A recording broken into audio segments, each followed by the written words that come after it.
ನಮಸ್ಕಾರ. ಜಿ ಮುಖಾಮುಖಿ ಕಾರ್ಯಕ್ರಮಕ್ಕೆ ಸ್ವಾಗತ. ನಾನು ದಿವ್ಯಶ್ರೀ. ಕ್ಷೇತ್ರದ ಅಭಿವೃದ್ಧಿಗಾಗಿ ಪಣ ತೊಟ್ಟಂತಹ ಇವರು ಜನನಾಯಕರಾಗಿ ಗುರುತಿಸಿಕೊಂಡು ಶಾಸಕರಾಗಿ ಆಯ್ಕೆಯಾಗ್ತಾರೆ. ಕ್ಷೇತ್ರದ ಅಭಿವೃದ್ಧಿಗೆ ನಿರಂತರವಾಗಿ ಕೆಲಸವನ್ನು ಕೂಡ ಮಾಡ್ತಾರೆ. ಆದರೆ ಮುಂದಿನ ಚುನಾವಣೆಯಲ್ಲಿ ಕಡಿಮೆ ಅಂತರದಲ್ಲಿ ಸೋಲನ್ನು ಅನುಭವಿಸ್ತಾರೆ. ಆದರೂ ಕೂಡ ನಿರಂತರವಾಗಿ ಜನಸೇವೆಯಲ್ಲಿ ತೊಡಗಿಕೊಂಡಿರುವ ದಾಸರಹಳ್ಳಿ ವಿಧಾನಸಭಾ ಕ್ಷೇತ್ರದ ಮಾಜಿ ಶಾಸಕರು ಆರ್ ಮಂಜುನಾಥ್ ಅವರು ಇವತ್ತು ನಮ್ಮ ಕಾರ್ಯಕ್ರಮದಲ್ಲಿದ್ದಾರೆ. ಮೊದಲಿಗೆ ಅವರಿಗೆ ಕಾರ್ಯಕ್ರಮಕ್ಕೆ ಸ್ವಾಗತವನ್ನು ಕೋರೋಣ. ಸರ್, ಕಾರ್ಯಕ್ರಮಕ್ಕೆ ಸ್ವಾಗತ. ನಮಸ್ಕಾರ. ನಿಮ್ಮ ಕ್ಷೇತ್ರದಲ್ಲಿ ಜನನಾಯಕರಾಗಿ ಗುರುತಿಸ್ಕೊಳ್ತೀರಿ, ಶಾಸಕರಾಗಿ ನಿರಂತರವಾಗಿ ಸೇವೆಯನ್ನು ಸಲ್ಲಿಸ್ತೀರಿ. ಆದರೂ ಕೂಡ ಮುಂದಿನ ಚುನಾವಣೆ ಅಂದಾಗ ಕಡಿಮೆ ಅಂತರದಲ್ಲಿ ಸೋಲನ್ನು ಅನುಭವಿಸುವಂತಹ ಸ್ಥಿತಿ. ಏನಾಯಿತು ಸೋಲಿಗೆ ಕಾರಣ ಅಂತ? ಕ್ಷೇತ್ರದ ಎಲ್ಲ ಗೌರವಾನ್ವಿತ ಮತದಾರರು ನಮ್ಮನ್ನು ಶಾಸಕನಾಗಿ ಆಯ್ಕೆ ಮಾಡಿದರು. ಶಾಸಕ ಆಯ್ಕೆ ಮಾಡಿದ ನಂತರ 5 ವರ್ಷ ಇದರಲ್ಲಿ ಅದು ನಮ್ಮ ಆ 5 ವರ್ಷದಲ್ಲಿ 2 ವರ್ಷ ಕೋವಿಡ್ಡು ಮತ್ತು ಈ ಫ್ಲಡ್ಡು ಸಾಕಷ್ಟು. ಆವಾಗ ಒಂದು 6 ಮಂತ್ಸು 8 ಮಂತ್ಸು ಬರೀ ಫ್ಲಡ್ಡೇ ಆಗೋದು ತುಂಬ. ಅಂಥ ಇದರಲ್ಲಿ ನಾನು ಯಾವತ್ತೂ ಒಂದು ದಿವಸ ನಾನು ಒಂದು ಗಂಟೆ ಟೈಮ್ ವೇಸ್ಟ್ ಮಾಡ್ದಂಗೆ ಹಗಲು ರಾತ್ರಿ ನಾನು ನಿರಂತರವಾಗಿ ಜನಗಳ ಜೊತೆಗೆ ನಿಂತು ಕೆಲಸ ಮಾಡಿದವನು ನಾನು. ಬಟ್ ಯಾವುದೇ ಇದು ನಮ್ಗೆ ಪ್ರತಿಯೊಂದಕ್ಕೂ ಅನುದಾನಗಳು ತಡಾಗ್ತಿದ್ರು. ಆ ಸರ್ಕಾರದಲ್ಲಿ ನಾವು ಏನೇ ಮಾಡಿದ್ರು ಹೋರಾಟ ಮಾಡ್ಕೊಂಡು ನಾನು ಇವತ್ತು ನಿರಂತರ ಜನಗಳ ಜೊತೆ ಮಧ್ಯ ನಿಂತು ಕೆಲಸ ಮಾಡ್ಕೊಂಬಂದೆ 5 ವರ್ಷ. ಆ ಟೈಮ್ನಲ್ಲಿ ತಮಗೆಲ್ಲ ಗೊತ್ತು, ತಾವೆಲ್ಲ ನೋಡ್ತಾ ಇದ್ರಿ. ಎಲ್ಲೇ ಹೋದರೂ ಕೂಡ ಈ ಮಂಜಣ್ಣ ನಮಗೆ ಇದು ಮಾಡ್ತಾರೆ, ನಮ್ಗೆ ಸ್ಪಂದಿಸ್ತಾರೆ, ಅವ್ರು ಮತ್ತೊಮ್ಮೆ ಎಲೆಕ್ಟ್ ಮಾಡ್ಕೊಬೇಕು ಅಂದ್ಬಿಟ್ಟು ಎಲ್ಲೇ ಹೋದ್ರು. ನಾನು ಎಲೆಕ್ಷನ್ನಲ್ಲಂತೂ ನೀನು ಯಾವ ಮೂಲೆಗೆ ಹೋದ್ರು ಮತ್ತೊಮ್ಮೆ ಮಂಜಣ್ಣ, ಇನ್ನೊಮ್ಮೆ ಮಂಜಣ್ಣ, ಈ ಬಾರಿ ಮಂಜಣ್ಣ ಅಂತ ಎಲ್ಲೇ ಹೋಗಲಿ ಆ ಥರ ಅದು ಇದಿತ್ತು. ನಾವು ಯಾಕೆಂದರೆ ಅದೇ ಥರ ಎಲ್ಲರ ಜೊತೆಗೂ ಪ್ರೀತಿ ವಿಶ್ವಾಸದಲ್ಲಿ ನಾವು ಕೆಲಸ ಮಾಡ್ಕೊಂಡು ಹೋಗ್ತಿದ್ದೆ. ಅವಾಗ ಆ ಇದರಲ್ಲಿ ನಾವು ಏನು ಕೆಲಸ ಮಾಡಿದ್ದೀನಲ್ಲ ಅಂತ ಒಂಚೂರು ಸ್ವಲ್ಪ ನಾನು ಅಲ್ಲಿ ನೋಡಿದೆ. ಅಲ್ಲಿ ನಮ್ಮ ದಾಸರಳ್ಳಿ ಎಲ್ಲ ಮೈಗ್ರೆಂಟ್ಸ್ ಜನ ಇರೋದು, ಸುಮಾರು 5 ಲಕ್ಷ ಮತದಾರಿದ್ದಾರೆ. ಅದರಲ್ಲಿ ಎಲ್ಲ ತುಂಬ ಸ್ವಲ್ಪ ಒಂದು 50-60% ಎಲ್ಲ ಬಾಡಿಗೆ ಮನೆಯವರು ಜಾಸ್ತಿ ಇದ್ದಾರೆ. ನಾವು ಅದು ಜನಗಳಿಗೆ ಅದೊಂಚೂರು ನಾನು ಎಲ್ಲ ಇದರಲ್ಲಿ ರಾಜಕೀಯ ಸ್ವಲ್ಪ ಎಡುವುದೇ ಅಷ್ಟೇ. ಹಾಗೆ ನಮಗೂ ಇವತ್ತು ಫಸ್ಟು ತೊಗೊಂಡಾಗ 97,000 ಓಟ್ ತಗೊಂಡೆ, ಮೊನ್ನೆನೂ 83,000 ಓಟ್ ತಗೊಂಡೆ. ಎಲ್ಲ ಸ್ವಲ್ಪ ಅಲ್ಪ ಮತದಲ್ಲಿ ಒಂದು 4,000-4,500ದಲ್ಲಿ ಸ್ವಲ್ಪ ಹಿನ್ನಡೆ ಆಯಿತು. ಓಕೆ, ಖಂಡಿತವಾಗ್ಲೂ. ನೀವು ಶಾಸಕರಾಗಿದ್ದಾಗ ನಿಮ್ಮ ಕ್ಷೇತ್ರ ಹೇಗಿತ್ತು, ಈಗ ಹೇಗಿದೆ? ನಾನು ಹೇಳೋದಕ್ಕಿಂತ ನನ್ನ ಕ್ಷೇತ್ರದ ಮತದಾರರು ಕೇಳಿಬಿಟ್ರೆ ನಿಮ್ಗೆ ಎಲ್ಲ ಡೀಟೇಲು ನಿಮಗೆ ಪಿಕ್ಚರ್ ಸಿಗ್ತದೆ. ನಾವು ಹಿಂದೆ ಈಗ ಕಳೆದ ಇದರಲ್ಲಿ ಅಲ್ಲಿ ಸುಮಾರು 25-30 ವರ್ಷ ಭಾರತೀಯ ಜನತಾ ಪಾರ್ಟಿನೇ ಶಾಸಕರಾಗಿ ಆಯ್ಕೆ ಬಂದಿದ್ದಾರೆ. ಒಂದು 7 ಬಾರಿನೂ ಅಲ್ಲಿ 6 ಬಾರಿ ಕಂಟಿನ್ಯೂಗೆ ಆಯ್ಕೆ ಆಗಿ ಬಂದಿದ್ದಾರೆ ಅಲ್ಲಿ. ಆವಾಗ ಏನು ಕೆಲಸ ಮಾಡಿದರು, ನಾನು ಕಳೆದ 5 ವರ್ಷದಲ್ಲಿ ನಾನೊಬ್ಬ ವಿರೋಧ ಪಕ್ಷದಲ್ಲಿ ಇದ್ಕೊಂಡು ನಾನು ಏನು ಕೆಲಸ ಮಾಡಿದೆ ಅಂತ ಹೇಳ್ಬಿಟ್ಟು ಹಿಂದೆ ತಮ್ಮಗಳಿಗೆಲ್ಲ ತಮ್ಮ ಮಾಧ್ಯಮದಲ್ಲೂ ಬಂದವೆ, ಟಿ ವಿನಲ್ಲಿ, ಪೇಪರ್ನಲ್ಲಿ ಎಲ್ಲ ಬಂದಿದ್ದಾವೆ. ನಾನು ಹಿಂದೆ ಸನ್ಮಾನ್ಯ ಕುಮಾರಸ್ವಾಮಿಯವರು ಮೈತ್ರಿ ಸರ್ಕಾರದಲ್ಲಿ ಮುಖ್ಯಮಂತ್ರಿ ಇದ್ದಂಥ ಕಾಲದಲ್ಲಿ ಇಡೀ ಕರ್ನಾಟಕದಲ್ಲಿ ಅದರೊಳಗೆ ಬೆಂಗಳೂರು 28 ಕ್ಷೇತ್ರದಲ್ಲಿ ಹೈಯೆಸ್ಟು ಇಲ್ಲಿ ಬೆಂಗಳೂರು ದಾಸರಳ್ಳಿಗೆ ಅನುದಾನ ಕೊಟ್ಟರು. ಇದನ್ನೆಲ್ಲ ಹಲವಾರು ಬಾರಿ ನಾನು ಇದನ್ನು ಪ್ರಸ್ತಾಪ ಮಾಡಿದ್ದೀನಿ. ಅಭಿವೃದ್ಧಿಯ ಹರಿಕಾರ ಅಂತ ಕರೆಸ್ಕೊಂಡಿದ್ದೀರಿ ಕ್ಷೇತ್ರದಲ್ಲಿ. ವಿಶೇಷವಾಗಿ ದಾಸರಳ್ಳಿ ಎಂದಾಗ ಕೆರೆಗಳು ಕಾಣಿಸ್ತವೆ, ಕೆರೆಗಳ ಅಭಿವೃದ್ಧಿ ಆಗುತ್ತೆ. ಇನ್ನು ಇಂಡಸ್ಟ್ರಿ, ಅದ್ರ ಬಗ್ಗೆ ಹೇಳಬೇಕಂದ್ರೆ ಇಂಡಸ್ಟ್ರಿಯಲ್ ಏರಿಯಾ ಅಲ್ಲೂ ಕೂಡ ಬಹಳಷ್ಟು ಸಮಗ್ರವಾಗಿ ಅಭಿವೃದ್ಧಿ ಮಾಡುವಂಥ ನಿಟ್ಟಿನಲ್ಲಿ ಪಣ ತೊಡ್ತೀರಿ. ಇದ್ರ ಬಗ್ಗೆ ಹೇಳಿ. ನೋಡಿ, ಇಂಡಸ್ಟ್ರಿ ಅಂತ ಹೇಳಿದ್ರೆ ಇಂಡಸ್ಟ್ರಿ ಅದು ಈ ಏಷ್ಯಾ ಖಂಡನಾಗ 2ನೇ ಹೈಯೆಸ್ಟ್ ದೊಡ್ಡ ಇಂಡಸ್ಟ್ರಿ ನಮ್ಮ ಪೀಣ್ಯ. ಆ ಪೀಣ್ಯದ ಸುಮಾರು 9,000 ಮೇಲೆ ಫ್ಯಾಕ್ಟ್ರಿಗಳಿದ್ದಾವೆ. ಅಲ್ಲಿ ಸುಮಾರು 30 ವರ್ಷದಿಂದ ಇಡೀ ನಮ್ಮ ಪೀಣ್ಯ ಇಂಡಸ್ಟ್ರಿಗೆ ಅಲ್ಲಿ ಒಂದು ಬಾಂಡ್ಲಿ ಅವ್ರಿಗೊಂದು ಸಿಮೆಂಟ್ ಆಗಲಿ ಮಳ್ಳಾಗಲಿ ಹಾಕಿರಲಿಲ್ಲ. ನಾನು ಅವಾಗ ಸನ್ಮಾನ್ಯ ಕುಮಾರಸ್ವಾಮಿಯವರು ಇದ್ದಾಗ ಸಣ್ಣ ಕೈಗಾರಿಕೆ ಇದರಲ್ಲಿ 30 ಕೋಟಿ ರೂಪಾಯಿ ಕೊಟ್ಟರು. ಇಡೀ ಪೀಣ್ಯ ಅಸೋಸಿಯೇಷನ್ ಅವ್ರನ್ನ ಕರ್ಕೊಂಡೋಗಿ ನಾವು ತಗೊಂಡು ಬಂದು ಇಡೀ ಒಂದು ಅಲ್ಲಿ 14 ಕ್ಲಾಸ್ ಅಲ್ಲಿ ಆ ಭಾಗ ಇದೆ, ಆ ಭಾಗ KSICDC ಎಲ್ಲೆಲ್ಲಿ ಇದು ಮಾಡಿದ ಅದೆಲ್ಲ ಮುಗಿಸ್ಕೊಟ್ಟೆ. ಮತ್ತೆ ಈಗ ನಾನು ಕೊನೆ ಇದರಲ್ಲಿ 50 ಕೋಟಿ ರೂಪಾಯಿ ತಗೊಂಬಂದು ಟೆಂಡರ್ ಕರೆದು ಅದನ್ನ ಟೆಂಡರ್ ಮಾಡಕ್ ಬಿಡಲಿಲ್ಲ. ನನ್ನ ಟರ್ಮ್ನಲ್ಲಿ ಕೆಲಸ ಆಗ್ಬಾರ್ದು ಅಂದ್ಬಿಟ್ಟು ತಡೆದು ನನ್ನ ಎಲ್ಲ ತಂದು ಇನ್ನೇನು ವರ್ಕ್ ಆರ್ಡರ್ ಆಗಿ ಟೆಂಡರ್ ಕರೆದು ವರ್ಕ್ ಆರ್ಡರ್ ಇಶ್ಯೂ ಆಯಿತು, ನೀತಿ ಸಂಹಿತೆ ಜಾರಿ ಆಯಿತು. ಅನುದಾನದ ವಿಚಾರದಲ್ಲಿ ನೀವು ಹಠ ಬಿಟ್ಟವರಲ್ಲ. ನ್ಯಾಯಾಲಯದವರೆಗೂ ಹೋಗುವಂತ ಪ್ರಸಂಗ ಯಾಕಾಯ್ತು? ಈಗ ನನಗೆ 650 ಕೋಟಿ ರೂಪಾಯಿ ಕುಮಾರಸ್ವಾಮಿ ಮುಖ್ಯಮಂತ್ರಿ ಆದಾಗ ಇಡೀ ಆ ಬಡ್ಜೆಟಾಗಿ ಎಲ್ಲ ಹಾಕಿದ್ರಲ್ಲ, ಅದನ್ನ ಎಲ್ಲ ವಿತ್ಡ್ರಾ ಮಾಡಿಬಿಟ್ರಲ್ಲ. ನಾನು ಎಲ್ಲಾ ಕಡೆ ಹೋದೋ. ಈಗ ಕುಮಾರಣ್ಣ ಸ್ವಾಮಿಯವ್ರನ್ನ ಅವ್ರನ್ನೂ ಕರ್ಕೊಂಡು ಹೋದೆ ಯಡಿಯೂರಪ್ಪ ರಥಕ್ಕೆ, ದೇವೇಗೌಡ ಸಾಹೇಬ್ರನ್ನೂ ಕರ್ಕೊಂಡು ಹೋದೆ. ಅವ್ರನ್ನೂ ಕರ್ಕೊಂಡೋಗಿ ಈಗ ಕೃಷ್ಣಾದಲ್ಲಿ ಕೂತು ಮುಖ್ಯಮಂತ್ರಿ ಇವ್ರನ್ನ ಎಲ್ಲರನ್ನೂ ಭೇಟಿ ಮಾಡಿಸ್ತೋ. ಅವ್ರು ಕೂಡ ಕ್ರೆಡಿಟ್ ಎಲ್ಲ ಮಾಡೋರು, ಇವರು ಬಿಡ್ತಿರ್ಲಿಲ್ಲ. ಇಲ್ಲಿ ನನಗೆ ಕೆಲಸ ಮಾಡಿಬಿಟ್ರೆ ನಮ್ಗೆ ಒಂದು ಇದು ಬರ್ತದೆ ಅಂತ ಅಲ್ಲಿ ಎಷ್ಟು ದ್ವೇಷದ ರಾಜಕೀಯ ಮಾಡ್ತಾವ್ರು ನೋಡಿ. ಆದ್ರೂ ಬಿಡಲಿಲ್ಲ. ಆಮೇಲೆ ಹೈಕೋರ್ಟ್ ಮೊರೆ ಹೋದೆ ನಾನು. ಅದು ಡೈರೆಕ್ಷನ್ ಕೊಡ್ತು 110 ಕೋಟಿ ಅಂತ. ಆ 110 ಕೋಟಿ ಹೆಂಗ್ ತಂದೆ ಆ ದೇವ್ರಿಗೆ ಗೊತ್ತು. ಅದು ಕೋರ್ಟ್ಗೆ ತಗೊಂಡೋಗಿ ನಾನು ಕೋರ್ಟ್ ಆರ್ಡರ್ ಮಾಡಿದೆ, ಇವ್ರು ತಗೊಂಡೋಗಿ ಏನೇನೋ ಅಬ್ಜೆಕ್ಷನ್ ಹಾಕಿ ಇದು ಬರ್ದಂಗೆ ಮಾಡೋಕ್ಕೆ. ಆದರೂ ಬಿಡಲಿಲ್ಲ, ಡೈರೆಕ್ಷನ್ ಕೊಟ್ಟು ತಗೊಂಡು ಬಂದು ಅದನ್ನು ಟೆಂಡ್ರ್ ಕರೆದ್ರು ಅದನ್ನ ಕೆಲಸ ಮಾಡೋಕ್ಕೆ ಏನೋ ಒಂದು ಅಡೆತಡೆ ಮಾಡಿ ನಮಗೆ ಲಾಸ್ಟ್ಗೆ ನೀತಿ ಸಮಿತಿ ಜಾರಿ ಆಗೇ ಹೋಯ್ತು. ಕೆಲಸ ಮಾಡೋಕ್ಕೆ ಬಿಡಲೇ ಇಲ್ಲ. ಆಡಳಿತ ಇರಲಿ, ವಿಪಕ್ಷ ಇರಲಿ, ಅಥವಾ ಯಾವುದೇ ರಾಜಕಾರಣಿ ಆಗಿರಲಿ, ಅವ್ರು ರಾಜಕೀಯಕ್ಕೆ ಬರೋದು ನಾವು ಜನಸೇವೆ ಮಾಡೋದಕ್ಕೆ ಅಂತ ಹೇಳ್ಕೊಂಡು, ನೀವು ಅನುದಾನ ಕೋರ್ಟ್ಗೆ ಹೋಗ್ಬೇಕು ಅನ್ನೋದಾದ್ರೆ ನೀವು ವಿಧಾನಸಭೆಯಲ್ಲಿ ಕೇಳಬೇಕು, ಮುಖ್ಯಮಂತ್ರಿಗಳನ್ನು ಕೇಳಬೇಕು. ಕೋರ್ಟ್ಗೆ ಹೋಗೋ ಪರಿಸ್ಥಿತಿ ಬಂದಾಗ ಏನ್ ಅನ್ನಿಸ್ತು ನಿಮ್ಗೆ? ಈಗ ಏನ್ ಮಾಡೋದು, ಜನಗಳು ನಮ್ಗೆ ಜನ ಅಷ್ಟೊಂದು ಪ್ರೀತಿ ವಿಶ್ವಾಸದಲ್ಲಿ ಇದ್ದಾರೆ. ಅಲ್ಲಿ ಹೋದಾಗ ಅವ್ರಿಗೆ ಇವ್ರಿಗೆ ಇವೆಲ್ಲ ಗೊತ್ತಾ, ಇವ್ರು ಪಡೆದಿರೋದು ಅವ್ರಿಗೆ ಜನಗಳು ಸರಿಯಾಗಿ ಮಾಹಿತಿ ಸಿಗಲ್ಲ ಅವ್ರಿಗೆ. ನಿಜ. ಅವಾಗ ಏನು ತಪ್ಪು ಮಂಜಣ್ಣ ನಾವು ಮಾಡ್ದೋ ಇದೇನು ಆಗಲ್ಲ ಅಂತ ನನ್ನ ಮೇಲೆ ಇದಾಗ್ತದೆ. ಅದಕ್ಕೆ ನಾನು ಹೈಕೋರ್ಟ್ ಮೊರೆ ಒಳ್ಳೆ ಅಡ್ವೊಕೇಟ್ ಇಟ್ಕೊಂಡು ಹೈಕೋರ್ಟ್ ಮೊರೆ ಹೋಗಿ ಒಂದು PL ಹಾಕ್ಸಿ ಮಾಡಿ ಡೈರೆಕ್ಷನ್ ತಗೊಂಡು ಬಂದು ಅದ್ರಾಗ ಒಂದು ಸ್ವಲ್ಪ ಕೆಲಸ ಮಾಡ್ದು. ಈಗ ಎಷ್ಟೋ ವರ್ಷದಿಂದ ಆಗಿರಲಿಲ್ಲ ನೆಲಗದ್ದನಹಳ್ಳಿ ರೋಡ್ ಅಂತ, ಅದೇ ಹೈಕೋರ್ಟಿಂದ ಹೋಗಿ ದುಡ್ಡು ಕೊಟ್ಟರೆ 20 ಕೋಟಿ ಆಗ್ತದೆ. ದೊಡ್ಡಣ್ಣ ಪ್ರೈವೇಟ್ ಇಂಡಸ್ಟ್ರಿ ಒಂದಿತ್ತು, ಅಲ್ಲೊಂದು 12 ಕೋಟಿ ರೂಪಾಯಿ ಹಾಕಿ ಇವತ್ತು ಸಾಕಷ್ಟು ಕೆಲಸ ಮಾಡ್ಕೊಟ್ಟಿದ್ದೀನಿ. ಎಲ್ಲ ನಾನು ನನ್ನ ಶಕ್ತಿ ಮೀರಿ ಏನು ಮಾಡಬೇಕು ನಾನು ಕೆಲಸ ಮಾಡ್ಕೊಂಡು ಬಂದಿದ್ದೀನಿ. ಖಂಡಿತ ಸರ್. ಈಗ ಕರ್ನಾಟಕದಲ್ಲಿ ಕಾಂಗ್ರೆಸ್ ಆಡಳಿತವನ್ನು ನಡೆಸಿ 2.5 ವರ್ಷ ಆಗಿದೆ. ಆದರೆ ನಿಮ್ಮ ಕ್ಷೇತ್ರದ ಜನ ಅನುದಾನ ತಂದವರು ಯಾರು ಅಂತ ಚರ್ಚೆ ಮಾಡ್ತಿದ್ದಾರಲ್ಲ, ಯಾವ ಕಾರಣಕ್ಕೆ? ಅವ್ರಿಗೆ ಕ್ಷೇತ್ರದಲ್ಲಿ ಇವತ್ತು ಮಾತಾಡ್ತಾವ್ರೆ. ನಮ್ಗೆ ಅನುದಾನ ಇಲ್ದಿದ್ರು ಕೂಡ ಅವಾಗ ಕೋರ್ಟ್ಗೆ ಹೋಗಿ ತಂದು ಇವತ್ತು ಬೇಕಾದಷ್ಟು ಕೆಲಸ ಮಾಡಿಕೊಟ್ಟವ್ರೆ. ಇವತ್ತು ನೋಡಿ, ಇವತ್ತು ಯಾವುದು ನೀವು ಅಡ್ಗಾಲ ಆಗ್ತಾ ಇಲ್ಲ. ನೀವೇ ನಿಂತು ಹಣ ತಂದು ಕೆಲಸ ಮಾಡ್ತಾ ಇದ್ದೀರಾ. ಎಷ್ಟೋ ಜನ ಆ ಕಡೆ ಹೇಳೋರೆ, BJP ಸುಮಾರು ಜನ ಹೇಳೋರು ನನಗೆ, ನೀವು ಅಷ್ಟು ತೊಂದರೆ ಕೊಟ್ಟರು ನೀವು ಇದು ಮಾಡ್ತಾ ಇದ್ದೀರಲ್ಲ ಅಂತ. ನಮ್ಗೆ ಎಷ್ಟೋ ಜನ ಕೇಳವ್ರೆ. ಆದ್ರೆ ನಾನು ಅದೇ ಕೆಲಸ ಮಾಡಿದ್ರೆ ನನಗೂ ಅವ್ನಿಗೆ ವ್ಯತ್ಯಾಸ ಏನು? ಹಾಗಾಗ್ಬಾರ್ದು. ಜನಗಳು ನಮ್ಗೆ ಜನ ಮುಖ್ಯ. ಜನಗಳಿಗೆ ಈಗ ನಮ್ಮ ತಿಕ್ಕಾಡ್ತಿಂದ ಜನಗಳಿಗೆ ತೊಂದರೆ ಆಗ್ಬಾರ್ದು ಅನ್ನೋ ದೂರದೃಷ್ಟಿ ಇಟ್ಕೊಂಡು ನಾನು ಆ ಕೆಲಸ ನಾನು ಮಾಡಕ್ ಹೋಗಿಲ್ಲ ಅವ್ರ ತರ. ಈ ಖಾತೆ ಬಗ್ಗೆ ಮಾತಾಡ್ಲೇಬೇಕು. ಈ ಖಾತೆ ನಿಜಕ್ಕೂ ಕೂಡ ಹೆಲ್ಪ್ ಆಗಿದೆಯಾ ಮೇಡಮ್? ಈ ಖಾತೆ ಅದೊಂದು ಒಳ್ಳೆ ಕೆಲಸನೇ. ಈ ಖಾತೆ ಏನಂತಂದ್ರೆ ಪಕ್ಕ ಅವ್ರದ್ದು ಯಾರು ಮೋಸ ಮಾಡೋಕ್ಕಾಗಲ್ಲ ಜನಗಳು ಮುಂದೆ ಯಾವತ್ತೇ ಆಗಲಿ. ಈ ಖಾತೆ ಏನು ಬಿಟ್ಟಿದ್ದಾರೆ ಇವತ್ತು ಪೂರ್ತಿ ಅವ್ರದ್ದು ಬಿಲ್ಡಿಂಗ್ ಇರ್ಬೋದು, ಅವ್ರ ಸೈಟ್ ಇರ್ಬೋದು, ಆಮೇಲೆ ಓನರ್ ಫೋಟೋ ಇರ್ಬೋದು, ಆಮೇಲೆ ಶೆಡ್ಯೂಲ್ಗಳು 4 ಕಡೆ ಈಸ್ಟ್ ವೆಸ್ಟ್ ನಾರ್ತ್ ಸೌತ್ ಪಕ್ಕ ಅದು ಈ ಖಾತೆ ಒಳಗೆ ಬರ್ತದೆ. ಆದ್ರೆ ಯಾರು ರಿಜಿಸ್ಟ್ರೇಷನ್ ಮೋಸ ಮಾಡೋಕ್ಕಾಗಲ್ಲ. ಅದು ಒಳ್ಳೆ ಕೆಲಸ. ಅದು ಅವಳ ಈ ಖಾತೆ ಅಂತ ನೀವು ಹೇಳಿದ್ರಲ್ಲ, ಆ ಈ ಖಾತೆನ ಇವತ್ತು ಬೆಂಗಳೂರಲ್ಲಿ ಇವತ್ತು ಹೈಯೆಸ್ಟ್ 15,500 ಈ ಸ್ವತ್ತು ನಾನು ಫ್ರೀಯಾಗಿ ಮಾಡ್ಕೊಟ್ಟಿದ್ದೀನಿ ಜನಗಳಿಗೆ. ಫ್ರೀಯಾಗಿ ನನ್ನ ಆಫೀಸಲ್ಲಿ ಇವತ್ತು ಅರ್ಧ ಎಕರೆ ಆಫೀಸ್ ಇಟ್ಕೊಂಡಿದ್ದೀನಿ. ಆಫೀಸಲ್ಲಿ ಇವತ್ತು 4 ಜನ ನನ್ನ ಅಸಿಸ್ಟೆಂಟ್ ಇಟ್ಕೊಂಡಿದ್ದೀನಿ. ಅವ್ರಿಗೆ ಇವತ್ತು 16,000 ತನಕ ಇವತ್ತು ಈ ಸ್ವತ್ತು ನಾನು ಮಾಡ್ಕೊಟ್ಟಿದ್ದೀನಿ. ಇವತ್ತು ಮಾಡ್ಕೊಡ್ತಾ ಇದ್ದೀನಿ. ಇವತ್ತು ಬೆಳಗ್ಗೆ ಆಫೀಸಿಂದ ಬಂದಾಗ ನಾನು ಈ ಸ್ವತ್ತು 7 ಜನ ಕೂತಿದ್ರು. ಖಂಡಿತ ಮಾಡ್ಕೊಡ್ತಾ ಇದ್ದೀನಿ ನಾನು. ಖಂಡಿತ. ಕರ್ನಾಟಕ ಕಾಂಗ್ರೆಸ್ನ ಈ ಆಡಳಿತದಲ್ಲಿ ನಿಮ್ಮ ಈ ಜನಸೇವೆಗೆ ಸಂಪೂರ್ಣ ಸಹಕಾರ ಅನ್ನೋದು ಸಿಗ್ತಿದ್ಯಾ? ಸಕ್ರಿಯವಾಗಿ ಕೆಲಸ ಮಾಡೋದಕ್ಕೆ ಸಾಧ್ಯವಾಗ್ತಾ ಇದೆಯಾ? ಎಲ್ಲಿ ಈಗ ಈ ಸರ್ಕಾರ ಮೇಡಮ್ ಇವಾಗ ಅದು ಏನಾಗಿದೆ, ನಾನು JDS ಇದರಲ್ಲಿ ನಾನು ಸನ್ಮಾನ್ಯ ದೇವೇಗೌಡ ಅಪ್ಪಾಜಿಯವರು, ಸನ್ಮಾನ್ಯ ಕುಮಾರಣ್ಣವರು ನಮ್ಮನ್ನು ಗುರುತಿಸಿ ಮನೆಗೆ ದೊಡ್ಡವರು ಸನ್ಮಾನ್ಯ ದೇವೇಗೌಡ ಅಪ್ಪಾಜಿಯವರು ಬಂದು, ಇಲ್ಲ ನಿಮಗೆ ಒಳ್ಳೇದಾಗ್ತದೆ ನೋಡು ಅಂತ ನನ್ನ ಮನೆಗೆ ಬಂದು ನಮಗೆ B.Pharm ಕೊಟ್ಟರು. ಅವತ್ತು ಓದೋ ಇಡೀ ಕ್ಷೇತ್ರದ ಜನ ನಮ್ಮ ಕೈ ಹಿಡಿದ್ರು. ಕೈ ಹಿಡಿದಾದ್ಮೇಲೆ ಯಾವತ್ತೂ ಒಬ್ರಿಗೂ ನೋವಾಗ ರೀತಿ ನಾನು ನಡ್ಕೊಂಡಿಲ್ಲ. ಆ ಥರ ಕೆಲಸ ಮಾಡ್ಕೊಂಬಂದಿದ್ದೀನಿ ಇವತ್ತು ಆ ಕ್ಷೇತ್ರದಲ್ಲಿ. ಇಲ್ಲಿ ಇವತ್ತು ಅದೇನಾಗಿದೆ, ಮೈತ್ರಿ ಆದರು.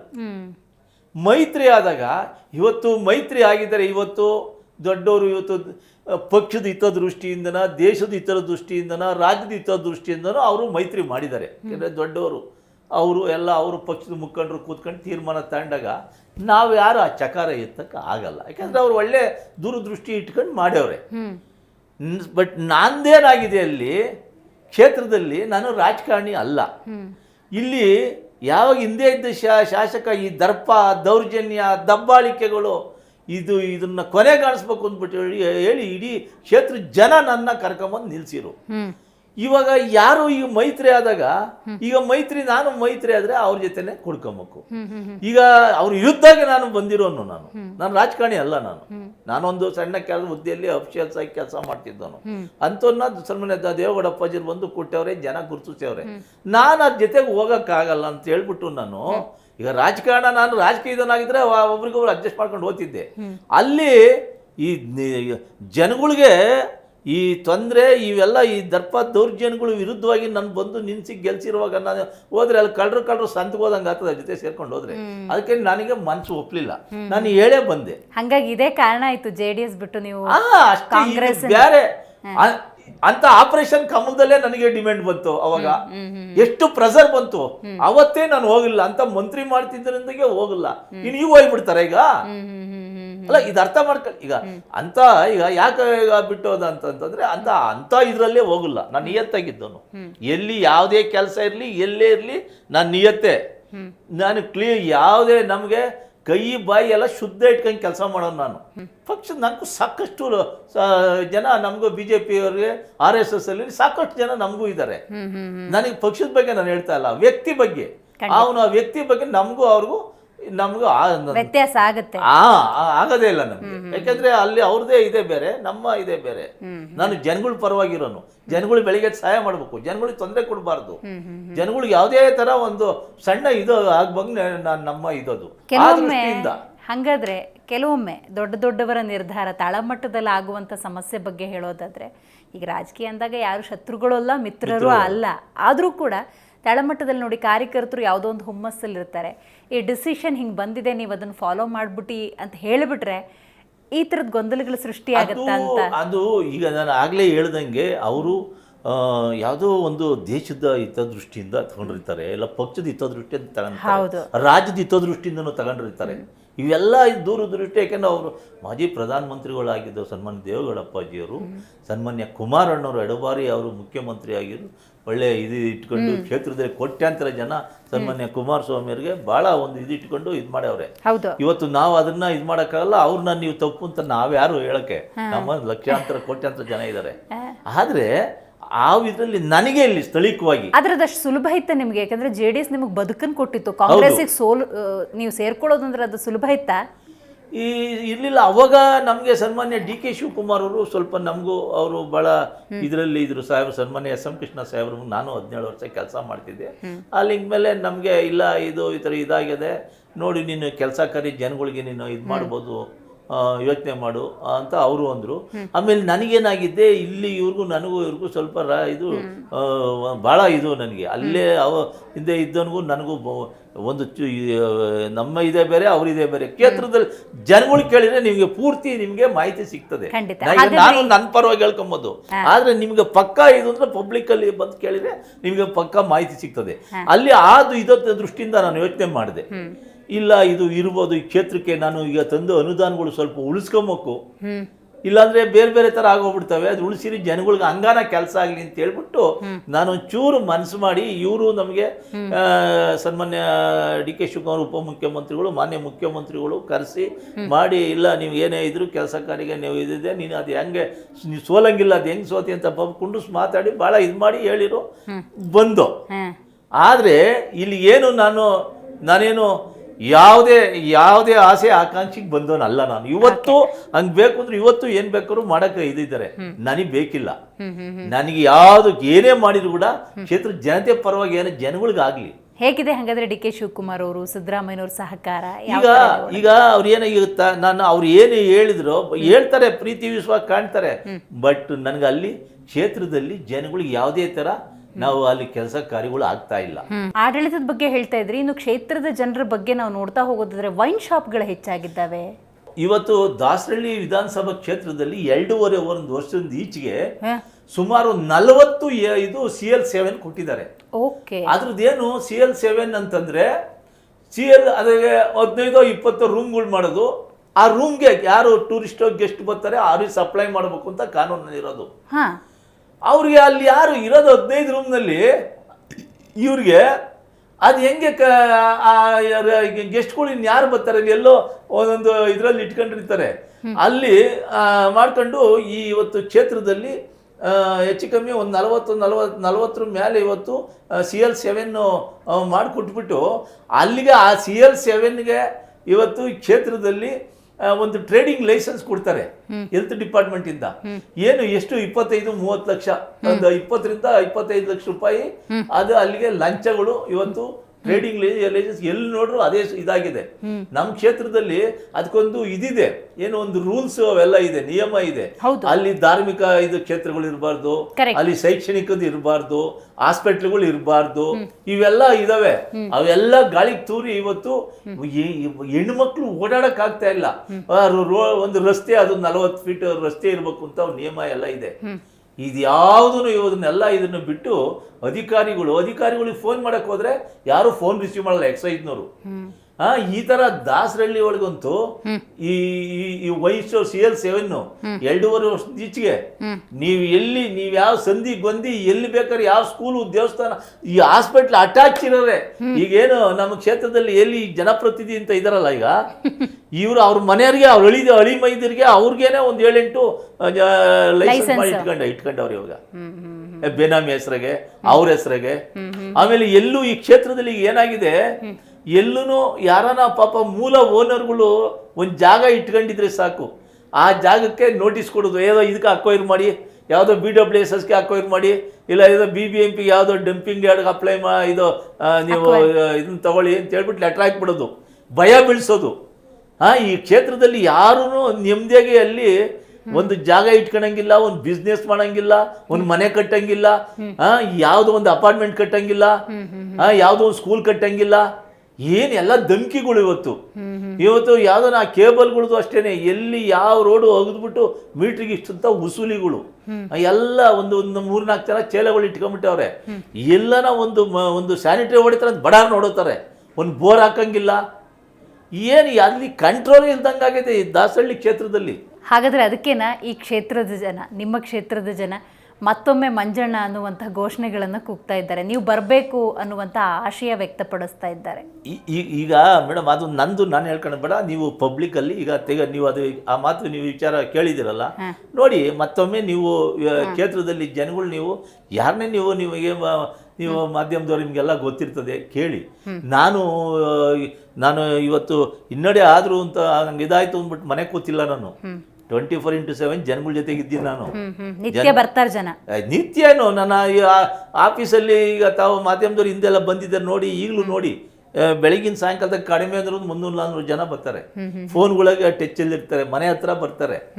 ಇವತ್ತು ನಾನು ಎಲ್ಲ ಕಾರ್ಯಕ್ರಮಗಳಿಗೂ ನಾನು ಜನ ಯಾರ ಪ್ರೀತಿಯಿಂದ ಯಾರು ಕರೀತಾರೋ ಯಾರು ಮಾಡ್ತಾರೋ ಎಲ್ಲನೂ ಅಟೆಂಡ್ ಆಗ್ತೀನಿ, ಎಲ್ಲ ಮಾಡ್ತೀನಿ. ಜನಗಳ ಜೊತೆಗೆ ನಿರಂತರವಾಗಿ ಸಂಪರ್ಕ ಇಟ್ಕೊಂಡಿದ್ದೀನಿ. ಇನ್ನು ನಿಮ್ಮ ಕ್ಷೇತ್ರದ ಜನ, ನಿಮ್ಮ ಅಭಿಮಾನಿಗಳು, ಕಾರ್ಯಕರ್ತರು ಕೆಲವೊಮ್ಮೆ JDSಗೆ ಬಂದರೆ ಸೂಕ್ತ ಮಂಜಣ್ಣ ಅನ್ನುವಂಥ ಅಭಿಪ್ರಾಯವನ್ನು ವ್ಯಕ್ತಪಡಿಸಿದ್ದಾರೆ. ಇತ್ತೀಚೆಗೆ ಒಂದಷ್ಟು ಮಾತುಗಳು ಕೇಳಿಬಂತು, ನೀವು ಗಮನಿಸಿದ್ದೀರಿ ಅನಿಸುತ್ತೆ. ರಾಜ್ಯಕ್ಕೆ ಕುಮಾರಣ್ಣ, ಇಲ್ಲಿ ಕ್ಷೇತ್ರಕ್ಕೆ ಮಂಜಣ್ಣ ವಾಪಸ್ ಬರಬೇಕು ಅಂತ ಹೇಳಿ ಏನು ಹೇಳ್ತಿರೋದ್ರ ಬಗ್ಗೆ? ಆ ಮನಸ್ಸೇನಾದರೂ ಮಾಡ್ತಾ ಇದ್ದೀರಾ ಹೆಂಗೆ? ನೋಡಿ, ಈಗ ಸರ್ಕಾರ ಇದ್ಕೊಂಡು ಒಂದೇ ಒಂದು ಕೆಲಸ ಕಾರ್ಯಗಳು ಇವತ್ತವರೆಗೂ ಏನು ಹೇಳಿದ ಕೆಲಸ ಒಂದೇ ಒಂದು ಕೆಲಸನೂ ಆಗಲ್ಲ. ಅಣ್ಣ ನೀವು ಯಾಕೆ ಅಲ್ಲಿ ಅವ್ರ ಹತ್ರ ಅಂತ ಭಾಳ ಜನ ಅಲ್ಲಿ ವಾಲಂಟ್ರಿಗೆ ಇದು ಮಾಡ್ತಾವ್ರೆ ಬಂದು. ಆದರೆ ನಾವು ಅದನ್ನು ಆ ಥರ ಎಲ್ಲ ನಾವು ಡಿಸೈಡ್ ಮಾಡಿಲ್ಲ. ಆ ಥರ ನಾವು ಡಿಸೈಡ್ ಅಂದರೆ ನಮ್ಗೆ ಆ ಯೋಚನೆ ಇಲ್ಲ, ನನಗೆ ಆ ಥರ ಇಲ್ಲ. ನೋಡೋಣ, ನಮ್ಗೆ ರಾಜಕಾರಣಿನೇ ನಾವು ರಾಜಕಾರಣಿನೇ ಅಲ್ಲ. ಕ್ಷೇತ್ರದ ಜನ ಹೆಂಗೆ ನಮಗೆ ಅವತ್ತು ಬಂದು ನಿಂತ್ಕೊಳ್ಳಿಂತ ಇಡೀ ಕ್ಷೇತ್ರದ ಜನ ಬಂದು ಅಲ್ಲಿ ದೊಡ್ಡವ್ರ ಹತ್ರ ಹೋಗಿ ನಮ್ಮ ಮನೆ ತಗ ಬಂದು ಹೆಂಗೆ ಇದು ಮಾಡಿರೋ, ನಾವು ಜನಗಳಿಗೆ ಬಿಟ್ಟಿರ್ತೀವಿ. ಆವಾಗ ಕಾಲ ಏನು ಇದತ್ತೋ ಜನಗಳಿಗೆ ಬಿಟ್ಟಿರ್ತೀವಿ ನಾವು. ನಾನೇನು ರಾಜಕಾರಣಿಗೆ ಬಂದು ಇಲ್ಲಿ ದುಡ್ಡು ಮಾಡಬೇಕು, ಅಲ್ಲಿ ಮಜಾ ಮಾಡಬೇಕು, ಇನ್ನೊಂದು ಮಾಡಬೇಕು ನನಗಿಲ್ಲ. ನಾನು ಯಾವತ್ತೂ ಕ್ಲೀನ್ ಹ್ಯಾಂಡ್. ನಾವು ಕರಪ್ಷನ್ಗಾರಿಂದ ನಾವು ಭಾಳ ಕಿಲೋಮೀಟರ್ ಗಟ್ಟಲೆ ದೂರ. ಅವೆಲ್ಲ ನಾನು ರಾಜಕಾರಣದ ಒಂದೇ ಅಲ್ಲ, ಆಗಲೇ ಹೇಳ್ದಂಗೆ ಬೇರೆ ಯಾವುದೇ ಇದ್ರಲ್ಲಿ ತಗೊಳ್ಳಿ ನಾವು ಅದ್ರಾಗೆಲ್ಲ ಭಾಳ ದೂರವಾಗಿ ಭಾಳ ಇದರಲ್ಲಿ ನಿಂತ್ಕೊಂಡು ಕೆಲಸ ಮಾಡೋಣ. ನೋಡೋಣ ಅಂತ ಇದಿದ್ರೆ ಕ್ಷೇತ್ರದ ಜನ ನಿರ್ಧಾರ ಮಾಡಲಿ. ಅವಾಗ ಇವತ್ತಿಗೂ ಕೂಡ ನೀವು ಮಾತಾಡ್ತಿರ್ಬೇಕಾದ್ರೆ ಗಮನಿಸ್ತಾ ಇದ್ದೆ, ದೇವೇಗೌಡ ಅಪ್ಪಾಜಿ ಅಂತೀರಿ, ಕುಮಾರಣ್ಣ ಅಂತೀರಿ, ಡಿ ಕೆ ಶಿವಕುಮಾರ್ ಅವ್ರಿಗೂ ಕೂಡ ಸನ್ಮಾನ್ಯ ಅಂತ ಹೇಳಿ ಪದಪ್ರಯೋಗ ಮಾಡಿ ಅಷ್ಟು ಗೌರವದಿಂದ ನಡೆಸ್ಕೋತೀರಿ. ಮುಂದೊಂದು ದಿವಸ ಈಗ ಚುನಾವಣೆ ಇನ್ನೇನು ಹತ್ರ ಬಂದ್ಬಿಡುತ್ತೆ, 2 ವರ್ಷ ಇದೆ, ಮತ್ತೆ JDS ಇಂದ ಕರೆ ಬಂತು, ಬನ್ನಿ ಅನ್ನುವಂತ ಆಹ್ವಾನ ಬಂತು ಅಂದ್ರೆ ಏನ್ ಮಾಡ್ತೀರಿ ಅಂತ? ಅದು ಕ್ಷೇತ್ರ ಜನಕ್ಕೆ ಬಿಟ್ಟಿದ್ದ ಅಥವಾ ಅದನ್ನ ಹೌದು, ನಾವು ಜನ ಏನು ತೀರ್ಮಾನ ತಗೊಂತಾರೋ ಅದ್ರ ಮೇಲೆ ನಾನು ಇದಾಗ್ತೀನಿ ಹೊರತು ನಾನು ಹಂಗೆಲ್ಲ ನಾನು ಆಗಲೇ ಅಧಿಕಾರಕ್ಕಾಗಲಿ ಇನ್ನೊಂದಕ್ಕಾಗಲಿ ನಾನು ಆಸೆ ಬೀಳೋನಲ್ಲ. ನನಗೂ ಸ್ವಾಭಿಮಾನಕ್ಕೆ ಏನಾದರೂ ಸ್ವಲ್ಪ ಇದಾಯ್ತು, ನಮಗೂ ಇದಾಗಬೇಕು. ಯಾಕೆಂದರೆ ನಾವೆಲ್ಲ ಕ್ಲೀನ್ ಹ್ಯಾಂಡ್ ತುಂಬ ಇದರಲ್ಲಿ ಕೆಲಸ ಮಾಡ್ಕೊಂಡು ಬಂದಿರೋನು, ಯಾವುದೂ ಆಸೆ ಪಡೋನಲ್ಲ. ನಾನು ಬೆಳಗ್ಗೆ ಇದ್ರೆ ಕ್ಷೇತ್ರ ಜನಕ್ಕೆ ಕೆಲಸ ಮಾಡೋನು ನಾನು. ಅಂಥದಕ್ಕೆ ನಮಗೆ ಸಪೋರ್ಟ್ ಇದೊಂದು ಪ್ರತಿಯೊಂದು ಅಲ್ಲಿ ಯಾವ ಒಂದು ಅಧಿಕಾರಿಗಳು ಈ ಸರ್ಕಾರ ಐತೆ, ಸರ್ಕಾರ ಇದ್ದಾಗ ಎಲ್ಲಿ ಅಲ್ಲಿ ಕಂಟ್ರೋಲ್ ತಮಕು ಕಂಟ್ರೋಲೇ ಇಲ್ಲ. ಹಿಂಗಾಯ್ತು ಅಂದ್ರೆ ಹೆಂಗೆ ನಾವು ಬಡಬಗ್ರಿಗೆ ನ್ಯಾಯ ಕೊಡೋದು ಹೆಂಗೆ, ಕೆಲಸ ಕಾರ್ಯ ಮಾಡೋದು ಹೆಂಗೆ? ಅಲ್ಲಿ ಏನು ಅಲ್ಲಿ ಆ ದಬ್ಬಾಳಿಕೆ ಕ್ಷೇತ್ರದಲ್ಲಿ ಈ ದಬ್ಬಾಳಿಕೆ ಬಗ್ಗೆನೂ ಬಂದು ನಿಮ್ಮ ಹತ್ರ ಹೇಳ್ತಾರೆ, ಅಣ್ಣ ಹಿಂಗಿಂಗ್ ಅಂತಿದ್ದಾರೆ. ಅಯ್ಯೋ ಈಗ ಅಲ್ಲಿ ಏನಾಗಿದೆ ಕ್ಷೇತ್ರದಲ್ಲಿ ಈಗ ಪುಣ್ಯಾತ್ಮಗೆ ಈಗ ಇರೋ ಅಂಥವ್ರು ಏನೀಗ ಅಟ್ರಾಸಿಟಿ ಕೇಸ್ ಹಾಕ್ಸೋದು, ಇದು ಈಗೆಲ್ಲ ಇನ್ಯಾರೋ ಬೋರ್ ಹಾಕಕ್ಕೆ ಹೋದ್ರೆ ಅದು ಯಾವುದೇ ಕಾರಣಕ್ಕೂ ಬೋರ್ ಹಾಕಕ್ಕೆ ಬಿಡ್ತಾ ಇಲ್ಲ. ಆಮೇಲೆ ಈಗಿಂದ ಮನೆ ಕಟ್ಟಕ್ಕೆ ಹೋದ್ರೆ ಅವ್ರಿಗೆ ಬಿಡ್ತಾ ಇಲ್ಲ, ಬಿಸ್ನೆಸ್ ಮಾಡೋರ್ಗೆ ಹೋದ್ರೆ ಅವ್ರಿಗೆ ಬಿಡ್ತಾ ಇಲ್ಲ. ಏನೋ ಒಂದು ಈಗ ವೈನ್ ಸ್ಟೋರ್ಗಳಿಗೆ ಹೇಳಿದಾರೆ CL7 ಏನು ಮನಪಲಿ ಆಗೋಗಿದೆ. ಆಮೇಲೆ ಯಾರನ್ನೋ ದೊಡ್ಡ ಜಾಗಗಳು ಇಟ್ಕೊಂಡ್ರೆ ನಿಮ್ದೇಗೆ ಅವರು ಇಟ್ಕೊಳಂಗಿಲ್ಲ, ಯಾರ ಕಡೆಯಿಂದ ಒಂದು ಸಣ್ಣ ಪುಟ್ಟ ಕೇಸ್ ಹಾಕ್ಸ್ಬಿಡೋದು, ಈ ಥರ ಎಲ್ಲ ಧಮಕಿಗಳು ಹಾಕಿ ಈ ಕ್ಷೇತ್ರದಲ್ಲಿ ಅಲ್ಲಲ್ಲ ಆಗಿದೆ. ಮುಂದಿನ ಚುನಾವಣೆಗೆ ಏನಾದ್ರು ತಯಾರಿ ಮಾಡ್ತಿದ್ದೀರಾ ಅಥವಾ ಚುನಾವಣೆ ಬಂದಾಗ ನೋಡೋಣ ಅಂತೀರಾ? ನನ್ನ ಕೆಲಸ ಕ್ಷೇತ್ರದ ಜನರ ಕೆಲಸ ಮಾಡೋದು ಅಂತ ಕೆಲಸ ಮಾಡ್ತಿದ್ದೀರಾ? ಮೇಡಮ್, ನಾನು ಯಾವತ್ತೂ ಅದು ನಾನು ಬೆಳಿಗ್ಗೆ ಎದ್ರೆ ಚುನಾವಣೆ ಅದೋ ಇದೋ ನಾನು ಅದು ನೋಡೋದಿಲ್ಲ. ಜನಗಳಿಗೆ ಏನೇ ಕೆಲಸ ಬಂದರೂ ನಾನು ಮುಂದೆ ನಿಂತು ಮಾಡ್ತೀನಿ. ಅದು ಅದನ್ನೇ ಈಗ ನಾನು ಹೇಳೋದಲ್ಲ, ಅದು ತಾವೇ ನೀವು ಕ್ಷೇತ್ರದಲ್ಲಿ ತಗೊಂಡ್ರೆ ನಿಮ್ಗೆ ಪೂರ್ತಿ ಅದು ಪಿಕ್ಚರ್ ಸಿಗ್ತದೆ. ನಾನು ಬೆಳಗಿನ ಸಾಗಿ ಏನೇ ಹೇಳಲಿ, ನಾನು ಜನಗಳ ಜೊತೆಗೆ ಬೆಳಗಿನ ರಾತ್ರಿವರೆಗೂ ನಾನು ನನಗೇನು ಕ್ಷೇತ್ರ, ಯಾಕೆಂದ್ರೆ ನಮ್ಮನ್ನ ಅಷ್ಟೊಂದು ಪ್ರೀತಿ ವಿಶ್ವಾಸದಿಂದ ಜನ ನೋಡ್ತಾವ್ರೆ. ನಾನು ಅವ್ರಿಗೆ ಯಾವತ್ತೂ ನಾನು ಅವ್ರಿಗೆ ಒಂದು ಸಣ್ಣ ಇದಾಗ್ದಂಗೆ ನನ್ನ ಜನಗಳ ಹತ್ರ ನಾನು ಅವ್ರಿಗೆ ಸ್ಪಂದಿಸ್ತಾ ಇದ್ದೀನಿ ನಾನು. ಖಂಡಿತ. SM ಕೃಷ್ಣ ಅವರ ಹೆಸರನ್ನ ಆಗ್ಲೇ ಉಲ್ಲೇಖ ಮಾಡ್ತಿದ್ರಿ, ಅವರ ಜೊತೆಗಿನ ಒಡನಾಟ ಹೆಂಗಿತ್ತು? ನಾನೊಬ್ಬ ಸಣ್ಣ ಒಂದು ಹುದ್ದೆಗೆ ಸೇರ್ಕೊಂಡನು ಅವ್ರ ಜೊತೆಯಲ್ಲಿ. ಅವರು ಸಾಹೇಬರು SM ಕೃಷ್ಣ ಸಾಹೇಬರು ಅವರು ಸ್ಪೀಕರ್ ಆದ್ರಲ್ಲ, ಅವತ್ತು ನಾನು ಅವ್ರ ಕೆಲಸ ಮಾಡೋಕ್ಕೆ ನಾನು ತೊಗೊಂಡಿದ್ದು.